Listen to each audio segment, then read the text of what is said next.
Hello everyone, आप सभी का फिर से स्वागत है। ये एनसीईआरटी ज्योग्राफी का डिस्कशन है। हमारा टॉपिक चल रहा है भारतीय परिवहन एवं संचार व्यवस्था। इस टॉपिक से रिलेटेड कुछ पॉइंट्स बचे हुए हैं, पहले इनको कवर करेंगे। तो चलिए स्टार्ट करते हैं। सबसे पहले रेल परिवहन के बारे में डिस्कस करेंगे। Rail transport. सड़कों की तुलना में रेल मार्ग भारी मात्रा में वस्तुओं एवं व्यक्तियों को एक स्थान से दूसरे स्थान तक ले जाने के लिए परिवहन का अपेक्षाकृत सस्ता और अधिक सुविधाजनक साधन है। भारतीय रेलवे देश का प्रमुख यातायात तंत्र है, जो एशिया का सबसे बड़ा व एकल प्रणाली प्रबंधन के अधीन विश्व का यह दूसरा सबसे बड़ा रेलवे नेटवर्क है। रेलवे की शुरुआत 16 अप्रैल 1853 को किया गया था और किसके किसके बीच? मुंबई से थाने के बीच। याद रखिएगा, यहां से प्रश्न पूछे गए हैं। शुरुआत कब हुआ? 1853 में। किससे किसके बीच? तो मुंबई से थाने के बीच। कितना दूरी? 21 मील यानी 34 किलोमीटर के बीच। मुख्यालय कहां पर है? तो रेलवे की मुख्यालय जो है नई दिल्ली में है। प्रथम रेलवे मंत्री कौन थे? जॉन मथाई थे। सबसे अधिक राजस्व कहां से आता है? माल भाड़ा से आता है। रेलवे जोनों की संख्या 18 है और अंतिम रेलवे जोन दक्षिण तटीय रेलवे है। प्रथम यात्री गाड़ी जो है 15 अगस्त 1854 को 24 मील की दूरी तय करते हुए हावड़ा से हुगली के मध्य चलाई गई। सबसे बड़ा नियोक्ता संगठन भारतीय रेलवे है।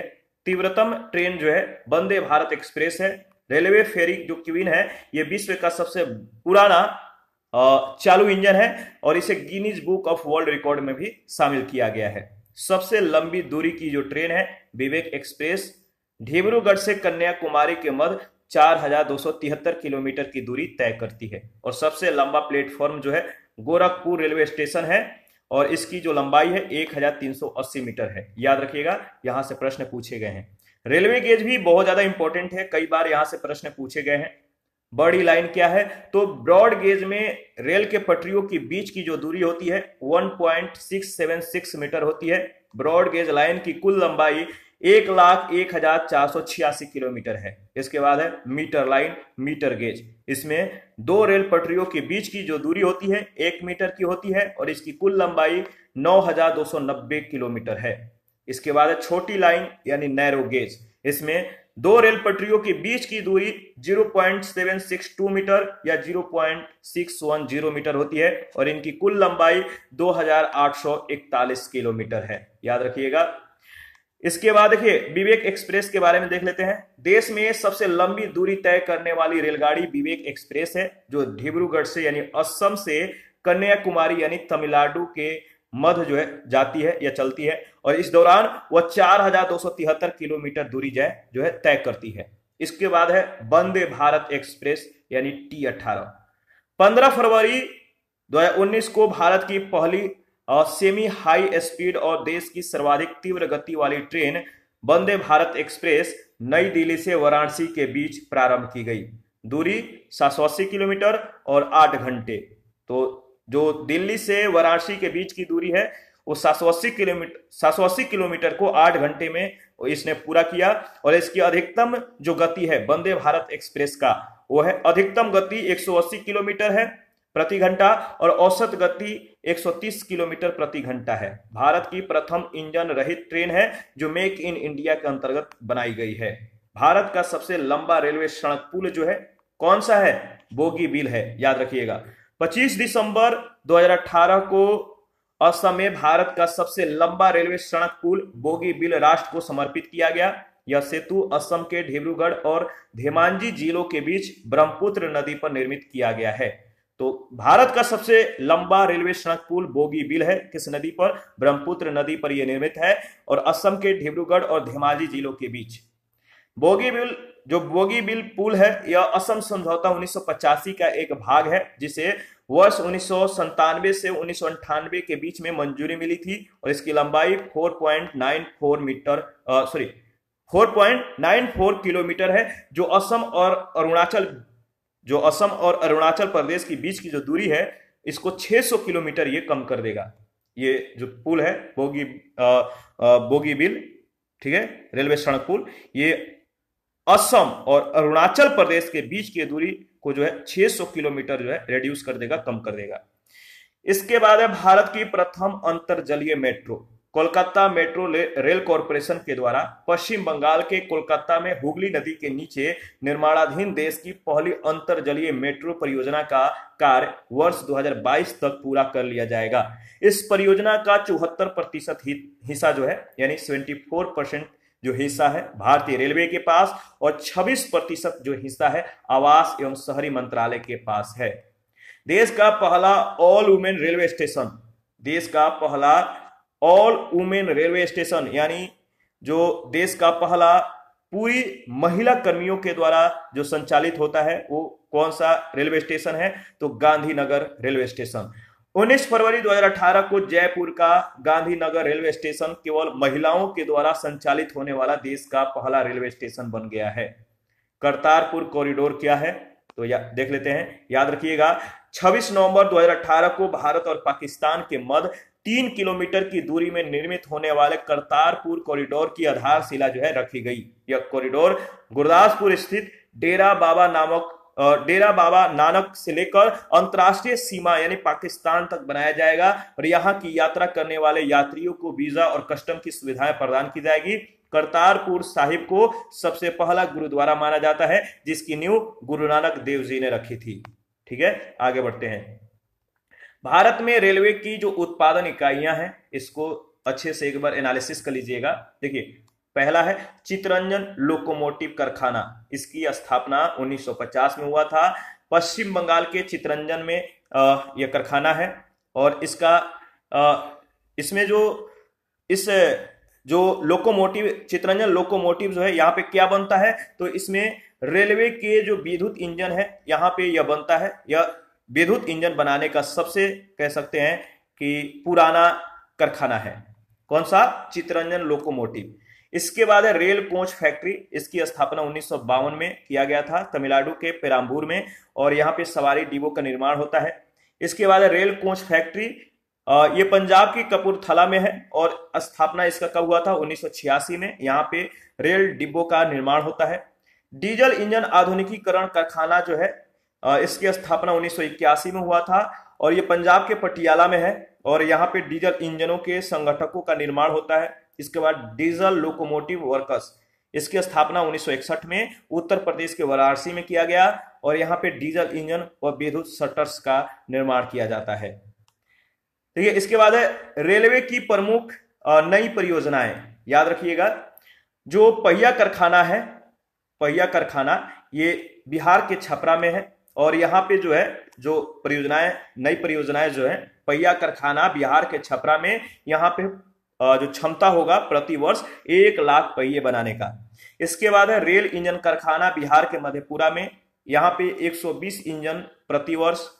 इसके बाद है रेल इंजन कारखाना बिहार के मढ़ौरा में, यहाँ पे 150 इंजन प्रति वर्ष बनाया जाएगा। इसके बाद है rail coach factory Uttar Pradesh के रायबरेली में और यहाँ पे 1000 कोच बनाया जाएगा प्रति वर्ष।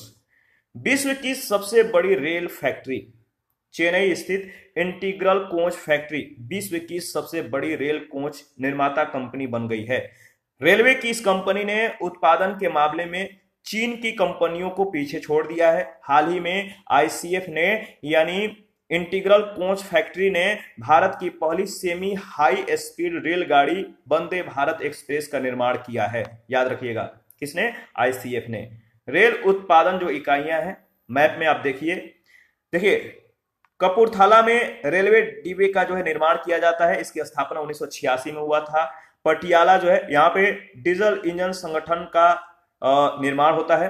रायबरेली में इसकी स्थापना 2012 में हुआ था। वातानुकूलित रेल कोच फैक्ट्री यहाँ पे जो है लगाया गया है।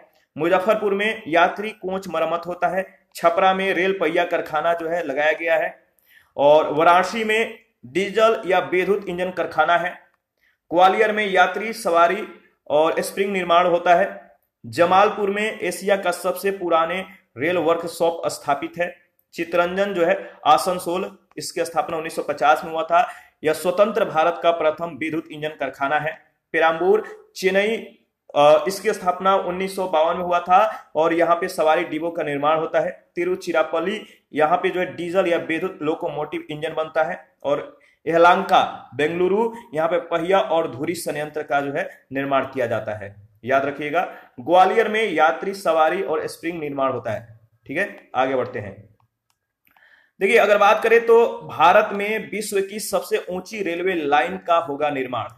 ठीक है, भारत में विश्व की सबसे ऊंची रेलवे लाइन का होगा निर्माण। भारत में वर्ष 2022 तक विश्व की सबसे ऊंची रेलवे लाइन को बनाने की योजना जो है बनाई गई है। इस योजना के अंतर्गत हिमाचल प्रदेश से कुल्लू मनाली होते हुए लेह तक यह लाइन विस्तृत होगी, जिसकी कुल लंबाई 465 किलोमीटर होगी।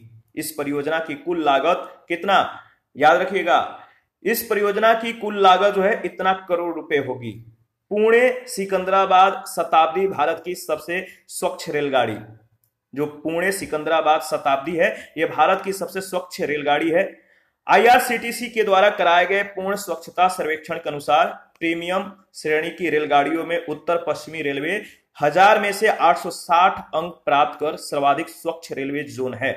वहीं 916 अंकों के साथ देश की कुल 26 शताब्दी रेलगाड़ियों में पुणे सिकंदराबाद सर्वाधिक स्वच्छ शताब्दी के साथ साथ सर्वाधिक स्वच्छ रेलगाड़ी भी है।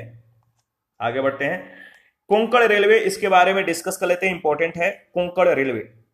ठीक है, 1998 में कोंकण रेलवे का निर्माण भारतीय रेल की एक महत्वपूर्ण उपलब्धि है। यह 760 किलोमीटर लंबा रेल मार्ग रोहा यानी महाराष्ट्र को मंगलुरु स्टेशन यानी कर्नाटक से जोड़ता है। तो रोहा को मंगलुरु स्टेशन से जोड़ता है कोंकण रेलवे। रत्नागिरी एवं उडुपी इसी रेल मार्ग पर स्थित है। इससे महाराष्ट्र, कर्नाटक और गोवा से केरल की दूरी अत्यधिक कम हो गई है।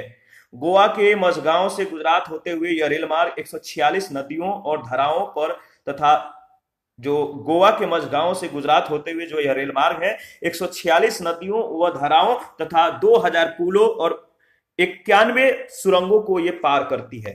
ठीक है, ब्रिटिश उपनिवेशवाद के दौरान से ही शहरी क्षेत्र, कच्चा माल या सामग्री उत्पादन क्षेत्र, बागान तथा अन्य व्यवसायिक फसल क्षेत्र, पहाड़ी स्थल और छावनी क्षेत्र रेल मार्गों से जो है अच्छी तरह से जुड़े हुए थे। ये मुख्य रूप से प्राकृतिक संसाधनों के शोषण के लिए विकसित किए गए थे। देश की स्वतंत्रता प्राप्ति के बाद इन रेल मार्गों का जो विस्तार है अन्य क्षेत्रों में भी किया गया। इसमें सर्वाधिक महत्वपूर्ण कोंकण रेलवे का विकास है, जो भारत के पश्चिमी समुद्री तट के साथ मुंबई और मंगलुरु के बीच सीधा संपर्क उपलब्ध कराता है। तो कोंकण रेलवे का जो मानचित्र है आप देख सकते हैं, ये मध्य रेलवे है, यहाँ पे ये रोहा है, यहाँ ये कोंकण रेलवे है और यहाँ पे चिपलून है, ये रत्नागिरी है। कोंकण रेलवे कॉरपोरेशन मुख्यालय जो है गोवा में है, याद रखिएगा। और 31 मार्च 2014 तक ये संशोधित हुआ। ठीक है, यहाँ पे आप देख सकते हैं इसका मैप यहाँ पर। ठीक है, ये जो है पूरा है मुंबई से मंगलुरु के बीच, ये भारत में जो मैप दिखाया गया है ये पूरा इसका विस्तार है। तो मंगलुरु जंक्शन है, यहाँ पे केरल है। ठीक है, ये मंगलुरु सेंट्रल है और यहाँ पे उडुपी है। आगे बढ़ते हैं। देखिए, अगर बात करें तो कवच प्रौद्योगिकी क्या है। कवच प्रौद्योगिकी यह स्वदेशी रूप से विकसित एक टक्कर रोधी तकनीक है। यह प्रौद्योगिकी भारत को शून्य दुर्घटनाओं के अपने लक्ष्य को प्राप्त करने में मदद करेगी। यह प्रौद्योगिकी micro processor, global positioning system और रेडियो संचार का उपयोग करती है। टक्कर रोधी उपकरण ट्रेनों में लगे होते हैं। यह उपकरण देखिए, यह उपकरण उपग्रह से इनपुट प्राप्त करते हैं। वे एक दूसरे के साथ मॉडेम के माध्यम से संवाद करते हैं। जब वे उसी ट्रैक पर दूसरी ट्रेन का पता लगाते हैं तो वे स्वचालित ब्रेक लगाते हैं। भारत का प्रथम ग्रीन रेल कॉरिडोर जो है इसके बारे में देख लेते हैं। तमिलनाडु में 114 किलोमीटर लंबे रामेश्वरम मनमदुरई के मध्य 24 जुलाई 2016 को पहली ग्रीन रेल कॉरिडोर का अनावरण किया गया। इसका उद्घाटन तत्कालीन केंद्रीय मंत्री सुरेश प्रभु ने वीडियो कॉन्फ्रेंसिंग के द्वारा चेन्नई से किया। स्वच्छ रेल स्वच्छ भारत पहल के अंतर्गत यह कॉरिडोर रेलवे ट्रैक को पूर्णतः शौच मुक्त रखना सुनिश्चित करेगा। इस रेलवे खंड पर चलने वाली रेलगाड़ियों को बायो टॉयलेट से जो है सुसज्जित किया गया है। बायो टॉयलेट से केंद्रीय रेल मंत्रालय के द्वारा चेन्नई व तिरुचिरापल्ली रेलवे स्टेशनों पर गूगल के सहायता से स्थापित की गई तीव्र गति की उन्नत वाईफाई सुविधा का भी अनावरण किया गया। पूर्वोत्तर भारत में रेल सेवा देखिए, ज्ञानोदय एक्सप्रेस 18 नवंबर 2014 को दिल्ली विश्वविद्यालय के छात्रों के पूर्वोत्तर राज्यों के भ्रमण के लिए संचालित की गई। इसके बाद है नाहरगुन डेकरगांव रेल सेवा। नाहरगुन डेकरगांव रेल सेवा जो है असम के डेकरगांव से अरुणाचल प्रदेश के ईटानगर में नाहरगुन स्टेशन के बीच पहली रेल सेवा 7 अप्रैल 2014 से शुरू हुई। इसके बाद है दुधनोई मेंदी पथार रेल सेवा। नॉर्थ गारो हिल्स जिले के मेंदी पथार रेलवे स्टेशन से असम के दुधनोई रेलवे स्टेशन के बीच नियमित रेल सेवा 29 नवंबर 2014 में जो है प्रारंभ की गई। मेघालय में चलने वाली यह पहली रेलगाड़ी है। दुधनोई मेंदी पथार के बीच 19.75 किलोमीटर लंबे रेल मार्ग का 9.75 किलोमीटर का रूट असम में है, जबकि 10 किलोमीटर रेल मार्ग मेघालय में है। भैरावी सिरांग रेल सेवा 29 नवंबर 2014 को भैरावी से सिरांग यानी मिजोरम तक रेल मार्ग से जो है जुड़ गया। इसके बाद है जिरीबम तुपुल इम्फाल रेल सेवा। यह रेल मार्ग मणिपुर की राजधानी इम्फाल है, ये जो है इसको देश के ब्रॉड गेज नेटवर्क से जोड़ेगा। जिरीबम तुपुल इम्फाल रेल सेवा मणिपुर की राजधानी इम्फाल को देश के ब्रॉड गेज नेटवर्क से ये जोड़ेगा, याद रखिएगा। देखिए, भारत जो रेलवे जोन है इसको आप याद रखिएगा, यहां से कई बार प्रश्न पूछे गए हैं। जो भारतीय रेलवे जोन है, कौन कहां पे रेलवे जोन स्थित है। जैसे आप देख सकते हैं जो उत्तरी रेलवे जोन है वो कहां पर है, नई दिल्ली में, ठीक है। मध्य रेलवे जोन इलाहाबाद में है और पूर्वोत्तर सीमांत रेलवे जोन जो है गुवाहाटी असम में है। पूर्वोत्तर रेलवे गोरखपुर में है, याद रखिएगा। और पूर्व मध्य जो रेलवे है ये हाजीपुर में है। और metro rail, Kolkata metro rail आप देख सकते हैं।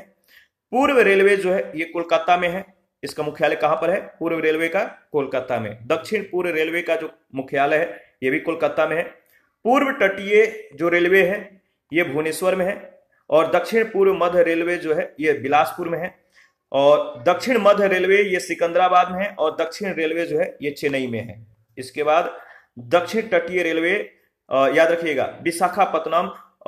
इसके बाद जो दक्षिण पश्चिमी रेलवे है ये हुबली, ठीक है। आगे बढ़ते हैं। देखिए, मध्य रेलवे मुंबई में है और पश्चिमी रेलवे चर्च गेट मुंबई में है।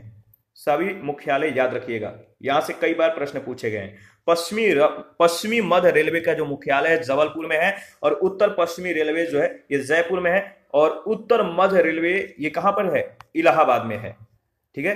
तो ध्यान में रखिएगा। आगे बढ़ते हैं। देखिए, अगर बात करें तो जो रेलवे मदद है ये क्या है, रेलवे मदद। देखिए, भारतीय रेलवे ने पहली बार शिकायत प्रबंधन प्रणाली को पूर्णतः डिजिटल कर दिया है। इसके लिए एक ऐप बनाया गया है जिसका नाम है रेल मदद, ठीक है। रेल मदद ऐप है। मदद यानी mobile application for desired assistance during travel. यह कई हेल्पलाइन नंबरों को भी दर्शाता है, जैसे सुरक्षा, चाइल्ड हेल्पलाइन आदि। यह ऐप है ये तत्काल एक यूनिक आईडी निर्गत कर देता है और शिकायत को संबंधित क्षेत्रीय अधिकारियों को ऑनलाइन प्रेषित कर देता है। यह ऐप सीधे फोन करने की सुविधा भी प्रदान करता है जिससे क्या होगा, तत्काल सहायता मिल सके। याद रखिएगा, भारत में मेट्रो परियोजनाएं, मेट्रो प्रोजेक्ट्स इन इंडिया। बढ़ती जनसंख्या और अत्यधिक भीड़भाड़, वाहनों की बढ़ती सघनता और पर्यावरणीय प्रदूषण को रोकने की दृष्टि से भारत में विभिन्न मेट्रो प्रोजेक्ट प्रारंभ किए गए हैं। कोलकाता मेट्रो रेल सेवा 1972 में इस परियोजना पर कार्य जो है आरंभ हुआ और इसका परिचालन 1984 को दमदम से टॉलीगंज के मध्य हुआ। हावड़ा से कोलकाता को जोड़ने वाले अंडर वाटर मेट्रो लाइन का निर्माण भी किया जा रहा है। भारत के सर्वाधिक पुराने इस नगरीय मेट्रो को भारतीय रेलवे का 17वां जोन बनाया गया है। इसके बाद है दिल्ली मेट्रो रेल। यह परियोजना जापान और कोरिया के कंपनियों के सहयोग से बनाई गई है। इसके अंतर्गत सबसे पहले रेल सेवा 24 दिसंबर 2002 को जो है ये जो है दिल्ली मेट्रो रेल जो है इसकी सेवा जो है सबसे पहले 24 दिसंबर 2002 ईस्वी को 30 हजारी से शहादरा के बीच चलाई गई। 30 हजारी से शहादरा के बीच, याद रखिएगा। दिल्ली मेट्रो विश्व का पहला ऐसा रेलवे नेटवर्क है जिसे संयुक्त राष्ट्र ने ग्रीन हाउस गैसों में कमी लाने के लिए सितंबर 2011 में कार्बन क्रेडिट प्रदान किया है। संयुक्त राष्ट्र की स्वच्छ विकास तंत्र योजना के अंतर्गत कार्बन क्रेडिट दिया जाता है। न्यूयॉर्क मेट्रो के पश्चात ISO 14001 प्रमाणन प्राप्त करने वाली दिल्ली मेट्रो विश्व की दूसरी मेट्रो रेल सेवा है। भारत की प्रथम पूर्णतः स्वचालित मेट्रो दिसंबर 2020 में दिल्ली मेट्रो की लाइन 8 मैजेंटा लाइन जिसे बोलते हैं, लाइन 8 यानी मैजेंटा लाइन पर भारत की प्रथम पूर्णतः स्वचालित मेट्रो रेल यानी ड्राइवर रहित मेट्रो संचालन का प्रारंभ किया गया है। दिल्ली मेट्रो विश्व की पहली ग्रीन मेट्रो है। 28 जुलाई 2017 को दिल्ली मेट्रो जो है अपने सभी प्रमुख भवनों और प्रतिष्ठानों के लिए हरित प्रमाण पत्र प्राप्त करने वाली विश्व की पहली जो है मेट्रो प्रणाली बन गई है। याद रखिएगा। मुंबई मेट्रो रेल, इसके बारे में देख लेते हैं। देखिए 8 जून 2014 को मुंबई में वर्सोवा अंधेरी घाट कोपर के मध्य 11.4 किलोमीटर लंबी रेल लाइन पर मेट्रो रेल सेवा का परिचालन प्रारंभ हुआ। मुंबई मेट्रो रेल का संचालन मुंबई महानगर क्षेत्र विकास प्राधिकरण, रिलायंस इंफ्रास्ट्रक्चर और वेवोलिया ट्रांसपोर्ट के संयुक्त उपक्रम Mumbai metro one private limited के तहत किया जा रहा है। मुंबई मोनोरेल 2 फरवरी 2014 को भारत की बहुप्रतीक्षित मुंबई मोनोरेल का उद्घाटन किया गया है। मुंबई मोनोरेल भारतीय महानगर मुंबई आधारित मोनोरेल है जो नगर में सार्वजनिक परिवहन के विस्तार के लिए बनाई गई है। यह स्वतंत्र भारत की प्रथम मोनोरेल परियोजना है। इसके पूर्व कुंडाला वैली रेलवे और पटियाला स्टेट मोनोरेल ट्रेनवेज जो है वर्ष 1920 में बंद हो गई थी। कुंडाला वैली रेलवे और पटियाला स्टेट मोनोरेल जो ट्रेनवेज है ये कब बंद हो गई? 1920 में। इसके बाद है जयपुर मेट्रो। राजस्थान की राजधानी जयपुर में 2010 से 2013 तथा वर्ष 2013 से 2015 के मध्य 2 चरणों में मेट्रो प्रणाली का निर्माण संपन्न हुआ। कुल 32.5 किलोमीटर दूरी की इस प्रणाली में 29 स्टेशन हैं।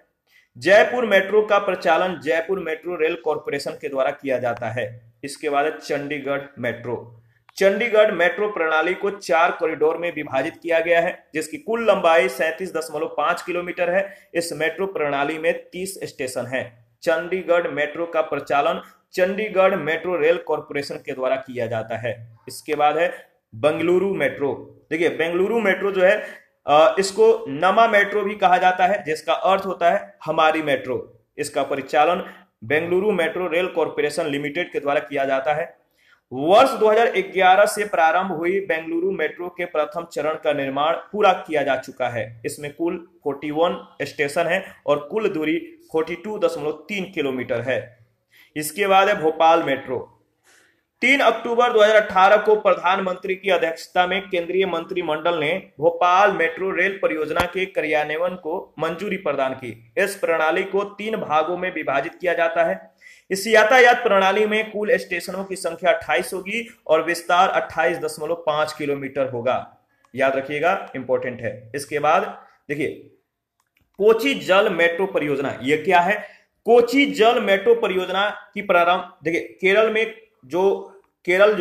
में प्रारंभ की गई कोची जल मेट्रो परियोजना देश की प्रथम जल मेट्रो परियोजना है और इसका शुभारंभ 23 जुलाई 2016 को किया गया था। यह ग्रेटर कोची क्षेत्र में एक एकीकृत जल परिवहन परियोजना है। इसका मुख्य उद्देश्य कोची के विभिन्न द्वीपों के मध्य यातायात व्यवस्था को सुदृढ़ करना है।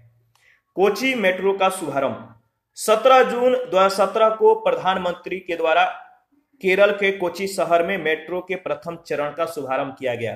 कोची मेट्रो भारत की पहली ऐसी मेट्रो परियोजना है जिसे अत्याधुनिक communication based train control signalling system के साथ जो है CBTC के साथ प्रारंभ किया गया है। साथ ही यह पहली मेट्रो है जिसमें QR कोड आधारित टिकट प्रणाली है। गुवाहाटी मेट्रो असम के गुवाहाटी महानगर के लिए जो है असम के गुवाहाटी महानगर के लिए प्रस्तावित यह त्वरित यातायात परियोजना 3 गलियारों में विभाजित है। 3 कॉरिडोर्स में ये विभाजित है और लगभग 44 किलोमीटर में बनने वाली इस मेट्रो प्रणाली का स्वामित्व गुवाहाटी महानगर विकास प्राधिकरण के अंतर्गत होगा। इसके बाद है चेन्नई मेट्रो। देखिए 29 जून 2015 से प्रारंभ हुई चेन्नई मेट्रो प्रणाली अभी भी निर्माणाधीन है और इसके पहले चरण के 42 स्टेशनों में से 20 स्टेशनों पर परिचालन प्रारंभ किया जा चुका है। इस प्रणाली की कुल लंबाई 54.1 किलोमीटर होगी। चेन्नई मेट्रो का स्वामित्व चेन्नई मेट्रो रेल लिमिटेड को सौंपा गया है, यानी इसका स्वामित्व किसके पास है, तो चेन्नई मेट्रो रेल लिमिटेड के अंतर्गत है। इसके बाद लखनऊ मेट्रो। उत्तर प्रदेश की राजधानी लखनऊ शहर के लिए इस त्वरित यातायात प्रणाली का प्रथम चरण प्रारंभ हो चुका है। लखनऊ मेट्रो का स्वामित्व एवं परिचालन लखनऊ मेट्रो रेल कॉरपोरेशन के अंतर्गत होता है। इस प्रणाली के प्रथम और द्वितीय चरण में कुल 33 स्टेशन बनाने की योजना है। पुणे मेट्रो। 24 दिसंबर 2016 को प्रधानमंत्री के द्वारा पुणे मेट्रो परियोजना के प्रथम चरण का शिलान्यास किया गया। प्रथम चरण के अंतर्गत लगभग 31 किलोमीटर लंबे मेट्रो रेल कॉरिडोर का निर्माण किया जाएगा। इस मेट्रो परियोजना का क्रियान्वयन Maharashtra metro rail corporation limited के द्वारा किया जाएगा, याद रखिएगा। इसके बाद है रेल धरोहर डिजिटलीकरण परियोजना। रेल धरोहर डिजिटलीकरण परियोजना ये क्या है? 28 सितंबर 2018 को रेल मंत्रालय, देखिए 28 सितंबर 2018, समय याद रखिएगा, 2018 को रेल मंत्रालय के द्वारा गूगल आर्ट्स एंड कल्चर के सहयोग से रेल धरोहर डिजिटलीकरण परियोजना को प्रारंभ किया गया। इस परियोजना के अंतर्गत 400 रेलवे स्टेशनों पर वाईफाई की सुविधाएं जो है विस्तार किया जाएगा। तो 400 रेलवे स्टेशन पर वाईफाई की जो सुविधा है इनका विस्तार किया जाएगा, याद रखिएगा। यूनेस्को की सूची में भारतीय रेलवे, पहला है दार्जिलिंग हिमालय रेलवे, उपनाम है ट्राई ट्रेन। यह रेलमार्ग न्यू जलपाईगुड़ी से दार्जिलिंग तक 88 किलोमीटर लंबा है। यहां जो है घूम स्टेशन भारत का सबसे ऊंचा रेलवे स्टेशन है, जिसकी ऊंचाई 2258 मीटर है और इसे विश्व विरासत के सूची में 1999 को जो है शामिल किया गया। इसके बाद है छत्रपति शिवाजी टर्मिनल। मुंबई के छत्रपति शिवाजी रेलवे टर्मिनल को 2004 में विश्व धरोहर घोषित किया गया। शिवाजी रेलवे टर्मिनल को पहले विक्टोरिया टर्मिनल व बोरी बंदर स्टेशन के नाम से भी जाना जाता था। शिवाजी टर्मिनल का निर्माण मई 1878 से मार्च 1888 के मध्य किया गया। जून 1887 को ब्रिटिश महारानी विक्टोरिया के शासनकाल की स्वर्ण जयंती के अवसर पर इसे विक्टोरिया टर्मिनल का नाम दिया गया। इसके बाद है Nilgiri mountain railway. Nilgiri mountain railway जो है उपनाम है ब्लू माउंटेन ट्रेन, तो उपनाम याद रखिएगा ब्लू माउंटेन ट्रेन। और इस रेल मार्ग पर सर्वप्रथम 15 अक्टूबर 1908 को कन्नूर से उद्गम मंडल यानी ऊटी के बीच ट्रेन चली थी। इस रेल मार्ग की लंबाई 46 किलोमीटर है और इसके निर्माण का सर्वप्रथम प्रयास स्वीडन के आविष्कारक रीगन बैग के द्वारा, किसके द्वारा? रीगन बैग के द्वारा 1882 ईस्वी में एक प्रस्ताव रखकर किया गया था और 2005 में यूनेस्को की विश्व विरासत सूची में इसे शामिल किया गया। इसके बाद है कलकत्ता शिमला रेलवे, उपनाम है ट्राई ट्रेन। इस रेलवे का निर्माण 1898 में मुख्य अभियंता H.S. हैरिंगटन की अध्यक्षता में प्रारंभ किया गया था। किसके अध्यक्षता में? तो H.S. हैरिंगटन। 9 नवंबर 1903 में इसका निर्माण पूरा हुआ था। रेलवे पर प्रथम रेलगाड़ी का लॉर्ड कर्जन के द्वारा उद्घाटन किया गया। इस रेल मार्ग पर प्रथम रेलगाड़ी का जो उद्घाटन है किसके द्वारा किया गया था? लॉर्ड कर्जन के द्वारा, और इसकी कुल लंबाई 96.60 किलोमीटर है। इस रेल मार्ग को 10 जुलाई 2008 को विश्व विरासत सूची में शामिल किया गया है। इसके बाद है रेल दुर्घटनाएं रोकने के लिए त्रिनेत्र प्रणाली। त्रिनेत्र प्रणाली क्या है? भारतीय रेलवे के द्वारा रेल दुर्घटनाओं की रोकथाम के लिए त्रिनेत्र, ठीक है, त्रिनेत्र प्रणाली लगाने की प्रक्रिया प्रारंभ की गई है। यह प्रणाली विपरीत मौसमी परिस्थितियों जैसे कुहरा, वर्षा आदि में लोको पायलट होते हैं, इन यानी जो ट्रेन ड्राइवर होते हैं, इनकी दृश्य क्षमता में अभिवृद्धि के लिए ट्रेन इंजनों में लगाई जाएगी। त्रिनेत्र याद रखिएगा, ठीक है। आगे बढ़ते हैं। इसके बाद देखिए पर्यटन आधारित ट्रेनें। पहला है पैलेस ऑन व्हील। देखिए, पैलेस ऑन व्हील्स जो है 26 जनवरी 1982 को पहली बार पैलेस ऑन व्हील्स प्रारंभ हुई। स्टीम इंजन से चलने वाले इस ट्रेन को राजस्थान की यात्रा के लिए बनाया गया था। इसके बाद है royal Rajasthan. Palace on wheels में यात्रा करने के बाद लोगों को शाही ट्रेन पसंद आ गई और दूसरी ट्रेन की तैयारी की जाने लगी। इसे जनवरी 2009 में रॉयल राजस्थान के नाम से शुरू किया गया। इसके बाद है महाराजा एक्सप्रेस। इस ट्रेन को मार्च 2010 में प्रारंभ किया गया। इस ट्रेन में राजा महाराजाओं जैसी शाही सुविधाएं जो है प्रदान कराई जाती हैं। इसके बाद है फेरी क्वीन। फेरी क्वीन जो है जुलाई 1997 में इसे दिल्ली से अलवर की यात्रा की थी। जो फेरी क्वीन है 1997 में ये दिल्ली से अलवर की यात्रा की थी और इसमें विश्व का सबसे पुराना 1885 में बना वास्प इंजन लगा था जो आज भी काम कर रहा है। इसका नाम Guinness book of world record में भी दर्ज है। वर्तमान में इसे दिल्ली म्यूजियम में रखा गया है। इसके बाद है डेक्कन ओडिसी। 21 कोच की यह ट्रेन जनवरी 2004 में प्रारंभ हुई थी। महाराष्ट्र से गोवा जाने वाली इस ट्रेन में आधुनिक जीवन शैली की सुविधाएं हैं। इसके बाद है गोल्डन चैरियट यानी रथ। इस ट्रेन का नाम हम्पी के विठल मंदिर में बने स्टोन चैरियट रथ के नाम पर पड़ा है। इसे मार्च 2008 में प्रारंभ किया गया था। चिनाब नदी पर विश्व का सबसे ऊंचा रेलवे पुल।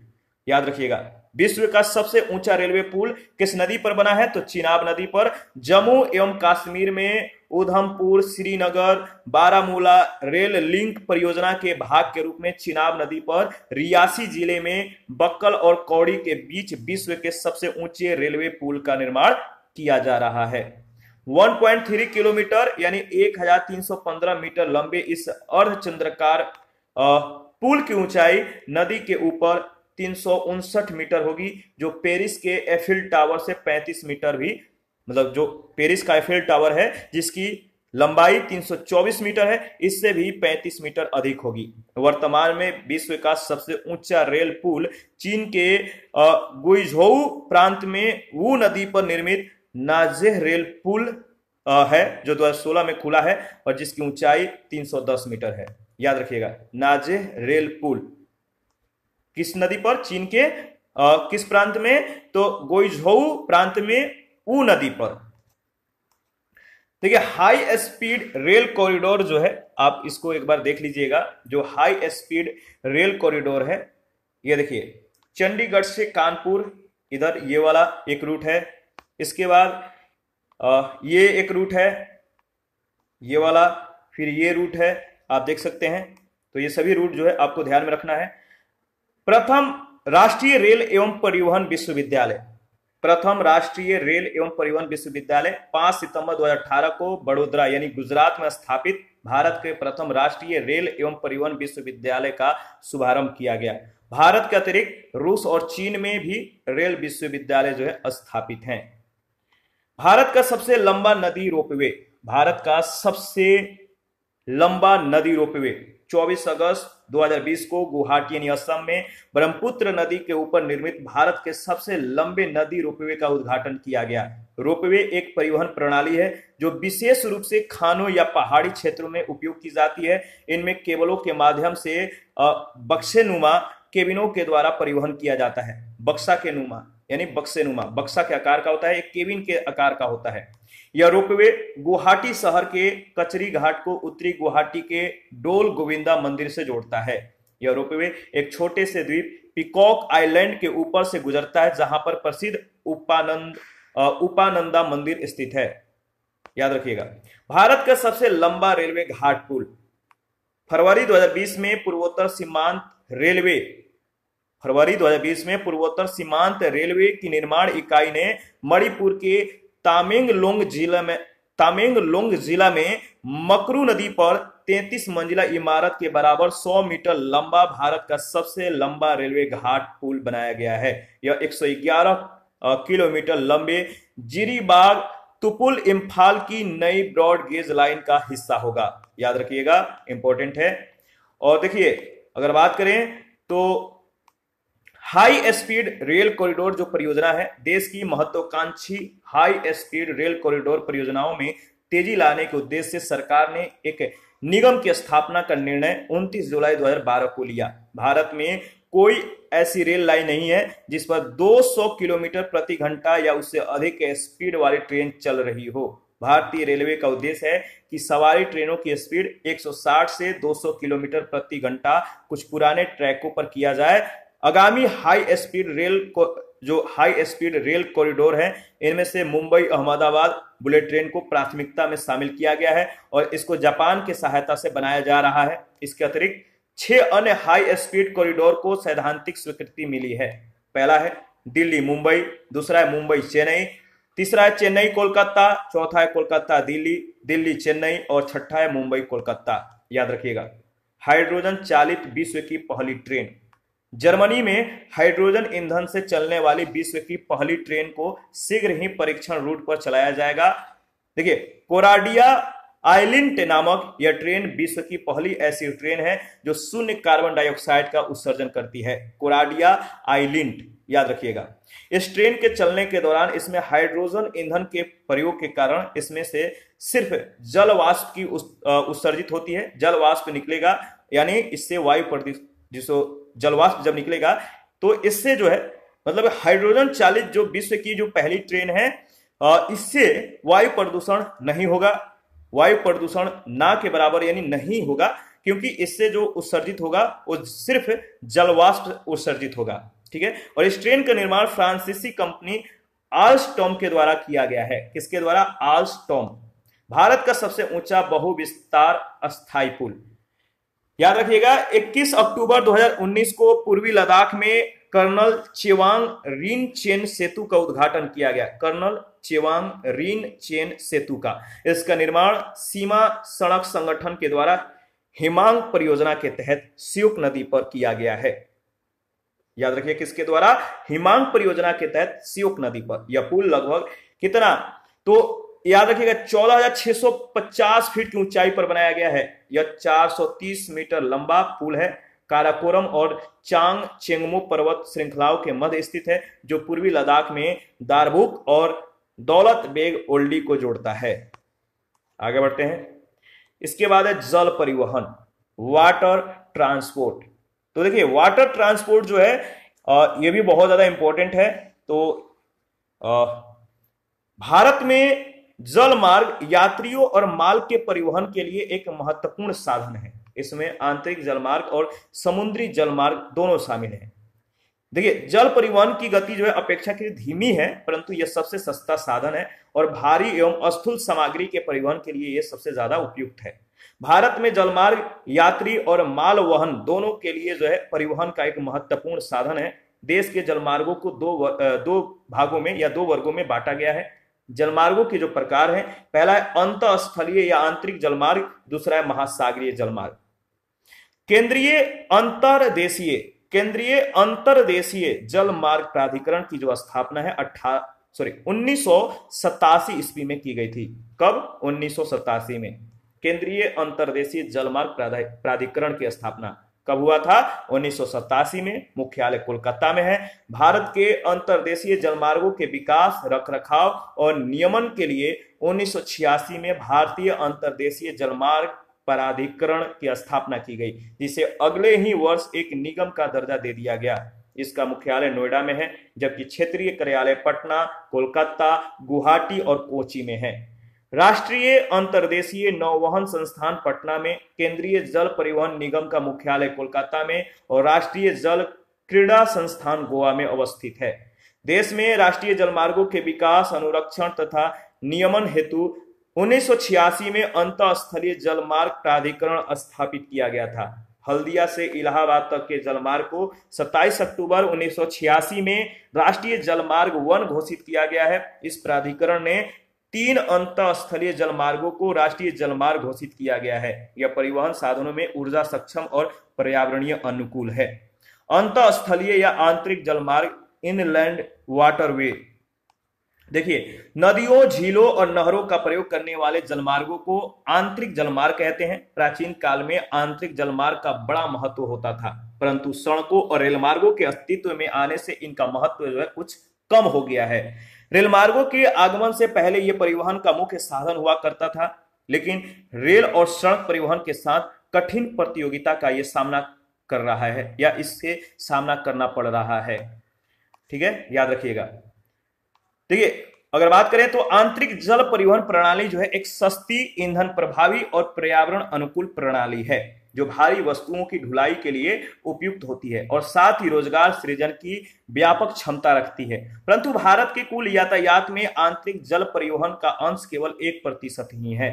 भारत में अंतःस्थलीय नौ संचालन जलमार्ग 14,500 किलोमीटर लंबा है। इसमें केवल 5,685 किलोमीटर मार्ग ही मशीनीकृत नौकाओं के द्वारा तय किया जाता है। इसके अतिरिक्त नदियों के जल को सिंचाई के लिए प्रयोग करने के कारण इनके मार्गों के अधिकांश भाग नौ संचालन के योग्य नहीं रहे हैं। देश की प्रमुख नदियों में 3,700 किलोमीटर लंबे मार्ग का ही उपयोग हो पा रहा है। 4,300 किलोमीटर लंबी नौका गम्य नहरों में से मात्र 900 किलोमीटर तक जो है 900 किलोमीटर तक की दूरी ही नौकाओं के द्वारा परिवहन के योग्य हैं। जुलाई 2018 तक भारत में कुल 111 राष्ट्रीय जलमार्ग थे। आंतरिक जल परिवहन का प्रतिरूप क्या है? आंतरिक जल परिवहन का प्रतिरूप पहला जो है गंगा भागीरथी हुगली का ऊपरी प्रवाह। ठीक है, गंगा भागीरथी हुगली, इस भाग में क्रमिक ढाल और सुगम प्रवाह मौजूद है तथा सघन जनसंख्या का जमाव भी है। ब्रह्मपुत्र एवं उसकी सहायक नदियां महानदी कृष्णा और गोदावरी की डेल्टाई प्रवाह, बराक नदी यानी उत्तर पूर्व में, गोवा, मांडोवी एवं जुआरी की नदियां, केरल के कयाल, नर्मदा और तापी की निचली घाटियां और बेसिन, पश्चिमी तट पर पश्चिम की ओर प्रवाहित होने वाली नदियों की संकरी खाड़ियां जैसे काली, शरावती और नेत्रवती और 9 नंबर पे है नहरें। बकिंघम नहर कृष्णा डेल्टा की कोमानूर नहर से लेकर मराकाकनम, ठीक है, मराकाकनम चेन्नई के 100 किलोमीटर दक्षिण तक है। देखिए, कुंबरेजुआ नहर गोवा में मांडोवी और जुआरी को जोड़ती है, याद रखिएगा। और वेदारण्यम नहर है, वेदारण्यम को नागपट्टनम बंदरगाह से जोड़ती है। वर्ष 2019-20 में राष्ट्रीय जलमार्गों पर कार्गो ट्रैफिक 72 MT था। आंतरिक जल मार्ग की जो वर्तमान स्थिति है, पहला है गंगा भागीरथी हुगली जलमार्ग। तो आंतरिक जलमार्ग की जो वर्तमान स्थिति है, पहला गंगा भागीरथी हुगली जलमार्ग। इस जलमार्ग पर यात्रियों के अतिरिक्त खाद्यान्न, कोयला, धातु अयस्क, उर्वरक, कपड़ा और चीनी का जो है परिवहन किया जाता था। ठीक है, याद रखिएगा। दूसरा है ब्रह्मपुत्र, यहां जूट, चाय, लकड़ी, चावल, खाद्य तेल, मशीनरी तथा उपभोक्ता वस्तुओं का परिवहन किया जाता था। इसके बाद है कृष्णा गोदावरी डेल्टा जो है, याद रखिएगा। इसके बाद केरल के पश्च जल या कयाल, और इससे नारियल, मछली, सब्जियां, ईंट व खप्पर और इमारती लकड़ी को परिवहित किया जाता है। कोचीन बंदरगाह पर आयातित होने वाले माल का 10% इन्हीं जलमार्गों के द्वारा परिवहन किया जाता है। गोवा की नदियां, यहां लौह अयस्क है, मरमागांव बंदरगाह को मैग्नीज अयस्क, मछली, नारियल और इमारती लकड़ी का परिवहन किया जाता है। केरल के पश्च जल का अंतःस्थलीय जलमार्गों में अपना एक विशिष्ट महत्व है। ये परिवहन का सस्ता साधन उपलब्ध कराने के साथ साथ केरल में भारी संख्या में पर्यटकों को भी ये आकर्षित करते हैं। बर्किंघम नहर 796 किलोमीटर लंबी भारत की सबसे लंबी नौकागम्य नहर है। बर्किंघम नहर, यहाँ की प्रसिद्ध नेहरू ट्रॉफी नौका दौड़ यानी वलमकली भी इसी पश्च जल बई में आयोजित की जाती है। कुछ अन्य अंतर जल मार्ग भी हैं जिन पर परिवहन होता है। इसमें मांडवी, जुआरी और कंबरजुआ, सुंदरबन, बराक, केरल का पश्च जल और कुछ नदियों का ज्वारीय विस्तार सम्मिलित है। इन सब के अतिरिक्त विदेशी व्यापार भारतीय तट पर स्थित पत्तनों के द्वारा किया जाता है। देश का 95% व्यापार समुद्रों के द्वारा ही होता है।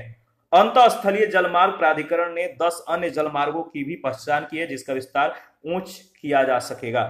ठीक है, वर्तमान समय में निम्नलिखित 6 राष्ट्रीय जलमार्ग क्रियाशील हैं।